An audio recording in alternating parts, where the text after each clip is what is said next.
We all would like to have things kind of packaged up in a nice, neat package for us to be able to understand.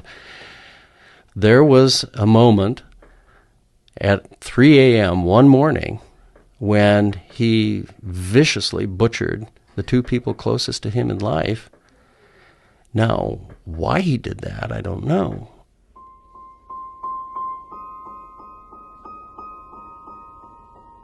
John and Hattie Elkins were murdered in their bed in the middle of the night on July 17, 1889. John was 45, a Civil War veteran. Hattie, his third wife, was 23. They lived in rural Iowa. The only survivors to the whole thing was a young boy and a young baby. Steve Wendell is a retired counselor who used to work at Anamosa State Penitentiary in Iowa. He and University of North Carolina law professor Patricia Bryan have been working for years to sort out the details of this story, which, for everyone involved, has always been hard to make sense of. It was early on a morning of July 1889, and a neighbor saw this young 11-year-old boy in a buggy coming down this very small dirt road, and he asked him where he was going, and he said he really without much reluctance, that his parents had been killed in the night. He said it was an intruder. He had been sleeping in the barn, didn't know who had done it. And when the scene was investigated, they found the very, very much mutilated corpses of the pair. The father had been shot in the head. And then the mother had been, her head had been bludgeoned almost into an unrecognizable state. And then when the father started to groan, apparently not quite dead, the perpetrator did the same thing to him as far as with the club. So the heads were almost unrecognizable. A reporter followed the police around the scene. He called it the worst crime in the history of Clayton County. The house was half a mile from the road and half a mile from the nearest neighbor. Outside the house, they found the club that had been used lying in the bushes, still covered in blood. But there were no suspects. They investigated, and they really couldn't find much evidence. The only person who could have known anything, I suppose, was Wesley, the 11-year-old boy. But he claimed he had been sleeping in the barn. He knew nothing. When he talked to the police, 11-year-old Wesley Elkins said he'd woken up around 2 a.m. when he'd heard a gunshot and his stepmother scream. He'd been out in the barn because it was summer and it was cooler up in the hayloft than in his bedroom. After hearing the scream, he said he was scared and stayed hidden in the barn for about an hour before going into the house to see what had happened. He said he picked up the baby from between the two bodies, changed it out of its bloody clothes, and that was that. He hopped on the family buggy to go tell someone. Eric Mennel has today's story about the search for the killer and for an explanation. I'm Phoebe Judge. This is Criminal.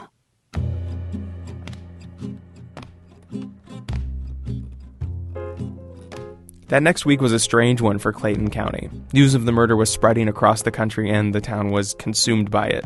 The governor offered a $500 reward for the killer, nearly $12,000 in today's money. But there were still no obvious suspects. Except, there was something a little off with that kid who had been sleeping in the barn. The fact that the young boy, this young Elkins, John Wesley, was so cool and so seemingly unperturbed by this horrific event that he had just been in such close proximity to, was considered very suspicious. Why was he not more emotional? So people started investigating on their own, watching Wesley's every move, floating their own theories. They would literally lift him up off the ground, testing his weight, in some sense, I suppose, testing in their own minds whether this slight little youth was capable of such a horrific crime. They would pick him up. They would pick him up, exactly. Is the magnitude of the crime related to a person's size? They had to grapple with a lot of different things that didn't make sense to them. But the thought that an 11-year-old boy could commit such violence was really unimaginable. That is, until he confessed. My name is John Wesley Elkins. 2 or 3 days before the murders, I began planning to kill my parents, and when I came home from milking that night, I went into the old granary and got the club and placed it on a chair in my room.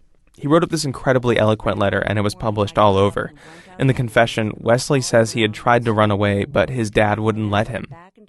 Wesley also said he had to do too much work around the house. One would like to think that it would take something much more serious than chores to butcher one's parents, but then again, who knows? With the confession in hand and no other suspects, in 1890, the state of Iowa convicted Wesley Elkins of first-degree murder. At 4'7", 73 pounds, he was sentenced to life in prison.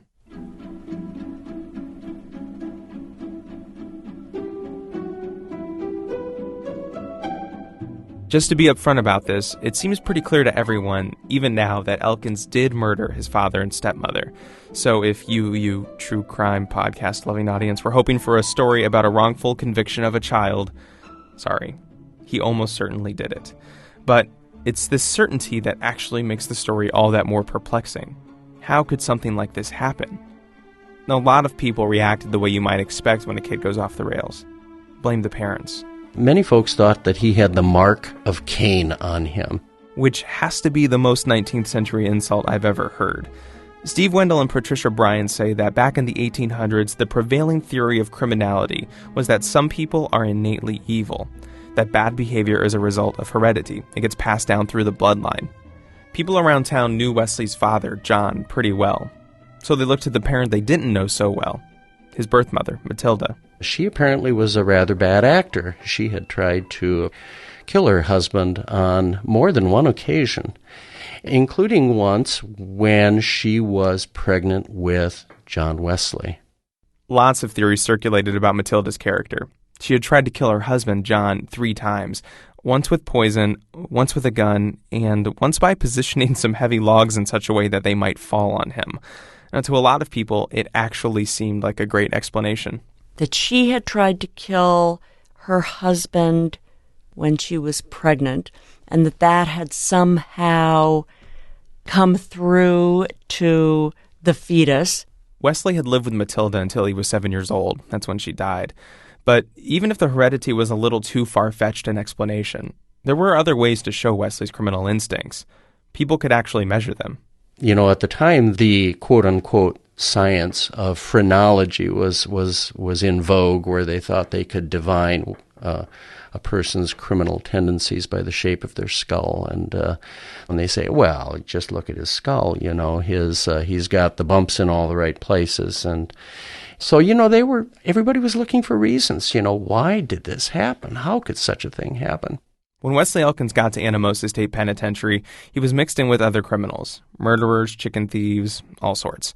The New York Times said he was the youngest child ever put in a maximum security prison for life. So people watched him closely. They were trying to pick up on clues that would show his true nature. But what's clear from all official accounts is Wesley Elkins was actually a model prisoner. He made very, very good use of his time. He was a bright boy. Clever, he was smart, he was very capable. He worked as the warden's assistant and eventually in the library. While he was there, he discovered he'd been given one of the harshest sentences in the state's history, and he argued that because he was so young, there's no way he could have really comprehended what he had done. There was even a legal precedent here. So, after 7 years in prison, Wesley Elkins applied for a pardon. He wanted out. Needless to say, some people had no interest in that idea. There was a terrible letter about him that was printed in the Daily Republican. The letter was written anonymously by someone who claimed to have inside knowledge of Elkins' thinking about the crime. He called Elkins a, quote, fiend with murder in his heart.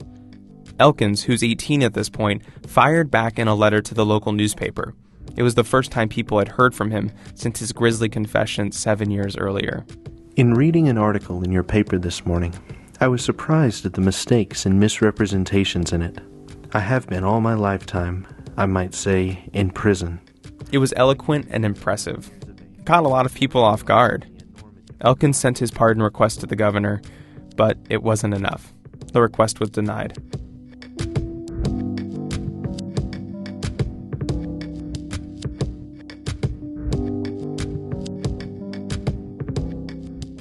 While the pardon was a failure, the attention it drew was a huge benefit to Elkins. The letter he wrote to the newspaper was so shockingly well composed, many people began to question their impressions of the boy lifer, as he'd come to be known.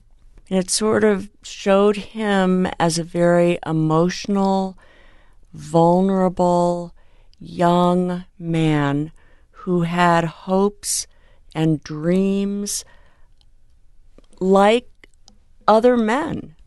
And what arises is essentially a coordinated PR campaign. Because around this time, people are starting to think maybe criminality is not inherent. Maybe people can be reformed or cured even of their criminal tendencies.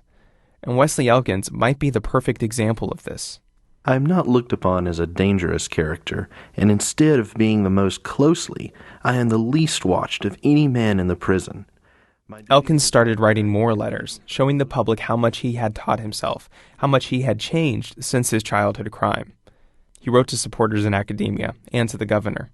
In the years I've been confined, I have devoted my time to study, and have done all in my power to improve my mind and fit myself for a different position in life. I committed a terrible crime, that I know.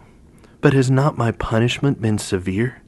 To spend my boyhood behind prison walls. I was so young when the crime was committed that the question of punishment is removed entirely from your consideration. The question to be decided by you is, am I capable of becoming a safe and useful member of society? But Clayton County residents said, it's a mask. He's Dr. Jekyll and Mr. Hyde. He can put on this educated appearance, but beneath that, he has an impulse to kill. Wesley Elkins could not be let out or he would kill again. He was in a tough spot, a sort of poster child for whatever argument you wanted to believe about criminal nature. Either he was a good young man guilty of a horrible crime but who had atoned for his sins, or he was a psychopath, using his intelligence to mask his actual corruption, a wolf in sheep's clothes.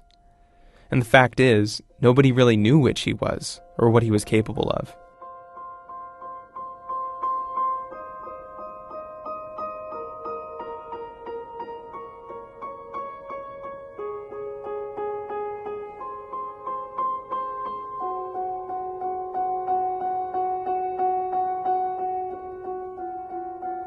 Elkins went through the pardon process again and again, and he kept getting rejected. It took 5 years for him to gain any real traction. When Iowa's General Assembly finally did debate his parole on the floor of the legislature, one guy actually pulled out the club he claimed Elkins had used to butcher his parents. He waved it around to remind everybody just how violent the crime had been. Elkins had been in prison for 12 years at this point, more than half his life, when it finally came down to a vote. 47 to 46. One vote separated the opponents from the supporters. One vote. One single vote. Right. That he was not going to be pardoned. That he was not going to be pardoned. Exactly right. The people afraid of Elkins had won. But there is then one legislature who calls for a revote. In a good old-fashioned political flip-flop, one legislator stands up and says, "I had promised my vote to the people of Clayton County who wanted to keep Elkins in jail. I gave them my vote once. Now, I'd like to change it." So, they called a revote, and it passed by a handful of votes. Wesley Elkins was set free at age 23. For all intents and purposes, Wesley Elkins went silent after he got out. He spent some time in Minnesota and then in Hawaii, where he met a girl. They got married. They moved to California, where he became an accountant.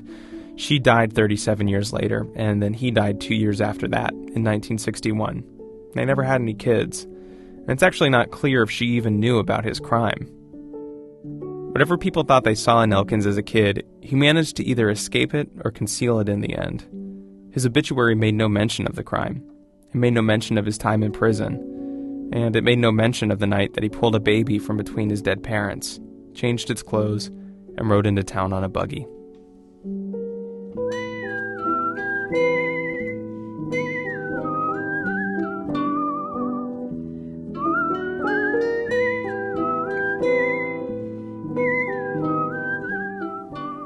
Eric Mennel. Criminal is produced by Eric, Lauren Spohr, and me. Our episode artwork is by Julianne Alexander. You can find out more about our show at thisiscriminal.com. We're on Facebook and Twitter @CriminalShow. One of the other Radiotopia shows you might like is The Truth by Jonathan Mitchell. Their latest episode is about a house that's not haunted by ghosts, but by memories. All right, you ready? Scare away the rats. Hello? Oh my god. The smell. That's rotten food or rotting meat. That's the latest episode of The Truth. Radiotopia from PRX is made possible with support from the Knight Foundation and MailChimp, celebrating creativity, chaos, and teamwork. I'm Phoebe Judge. This is Criminal. Radiotopia.